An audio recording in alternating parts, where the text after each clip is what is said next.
Cinema என்பது ஒரு மிகப்பெரிய ஒரு படைப்பாளிகள் இருப்பது நம்ம அதை மாற்றுக்கிறதுல குறைத்து மதிப்பிடல.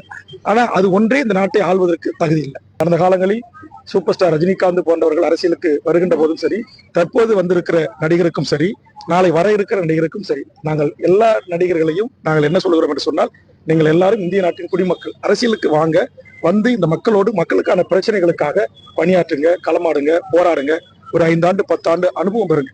ஒரு சாதாரண கார் ஓட்டுநரை நாம் நம்முடைய வாகனத்துக்கு ஓட்டுவதற்கு அமர்த்துகின்ற போது அவர் அந்த லைசன்ஸ் வச்சிருக்கிறாரா, இந்த காரை அவர் ஓட்டுவாரா, நம்மளை எங்கேயும் கொண்டு போய் மோதி கொண்டு விடாம அந்த காரை அவர் ஓட்டி கொண்டு போய் நம்மளை சேர்க்க வேண்டிய இடத்துல சேர்ப்பாரா அப்படின்னு பார்த்துதான் ஒரு கார் ஓட்டுநரையே நம்ம நியமிக்கிறோம். ஆனா அந்த நாட்டில் வாழ்கின்ற 7 கோடி மக்களை ஆளுகின்ற ஒரு நாட்டுடைய முதலமைச்சருடைய இருக்கையை நாம் தருகின்ற போது அவர்கள் அதற்கு தகுதியானவர்களா, அதற்கான பயிற்சியும் பக்குவமும் அவர்களுக்கு இருக்கிறதா என்பதை தமிழ் சமூகம் சீர்தூக்கி பாருங்கள் அப்படின்ற ஒரு வேண்டுகோளை தான் நாங்கள் என் தமிழ் சமூகத்துக்கும் தமிழ்நாட்டு இளையோர்களுக்கும் வைக்கிறோம்.